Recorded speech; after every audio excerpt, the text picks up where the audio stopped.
मैं सबसे पहले साहिब बंदगी इस आश्रम के महाराज पूजनीय महाराज जी के श्री चरणों में प्रणाम करता हूं। और जम्मू के रांझड़ी जो सांबा के नजदीक सत्य साहिब बंदगी का जो आश्रम है, अपने आप में एक बहुत दिव्य अलौकिक स्थान है। और यहां आकर लगता है कि यहां साक्षात ईश्वर का निवास है। जिस स्थान पे हमारे शास्त्रों में, वेदों में, हमारे ग्रंथों में लिखा है, जिस भूमि पर संतों के चरण पड़ते हैं अथवा संत तपस्या साधना करते हैं, पूजा अर्चना करते हैं, भजन संध्या करते हैं, वह भूमि, वह स्थान बहुत तेजोमय और तपस्वी होता है।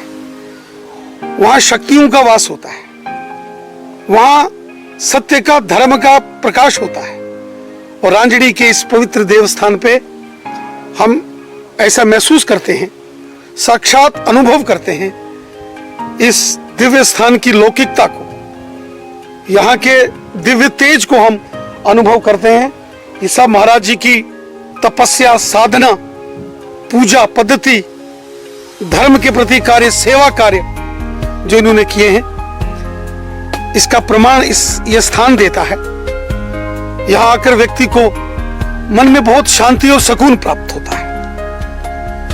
पूरे हिंदुस्तान में शायद ही कोई ऐसा बगीचा होगा जो गर्मियों में, जहां सेब की खेती होती है, 40-45 डिग्री के क्षेत्रों में इतने बढ़िया सेब जो कश्मीर में भी नहीं होते हैं, इस क्षेत्र के अंदर हैं।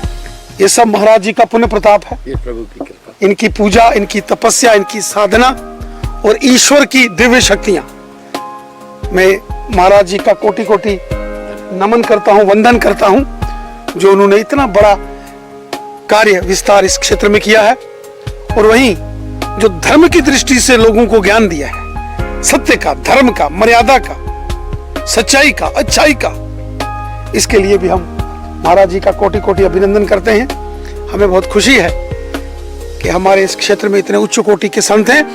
वैसे भारत भूमि ऋषि मुनियों की भूमि है, संतों की भूमि है, तपस्वियों की भूमि है। इसलिए भारत भूमि ज्ञान की भूमि है, संस्कृति की भूमि है।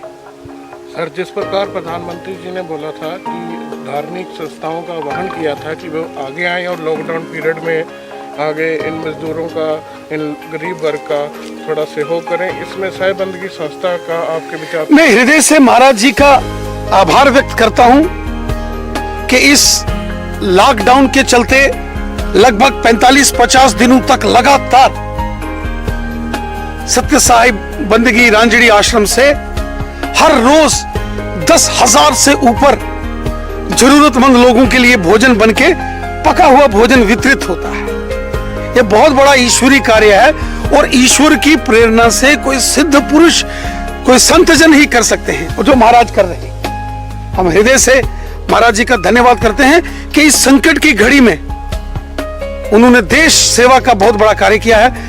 वैसे भी महाराज जी के जीवन में इन्होंने बहुत लंबे समय तक देश की सेना में एक कमांडो के नाते से काम किया है। रजौरी पुंछ से लेके कश्मीर घाटी से लेके सियाचिन ग्लेशियर जैसे बर्फानी पहाड़ों के ऊपर महाराज जी ने अपनी देश के प्रति सेवाएं दी हैं। और आज संत के नाते से देश की सेवा कर रहे हैं, समाज की सेवा और भारत भूमि की सेवा कर रहे हैं और नौजवानों के देश के प्रति प्रेरणा दे रहे हैं। इससे बड़ा अतुलनीय कार्य और क्या हो सकता है? ये महाराज जी की महानता है और हम सबका सौभाग्य है कि ऐसे सिद्ध महान पुरुषों के हमको दर्शन हुए और इनकी सेवा में कार्य करने का हमको अवसर प्राप्त हुआ।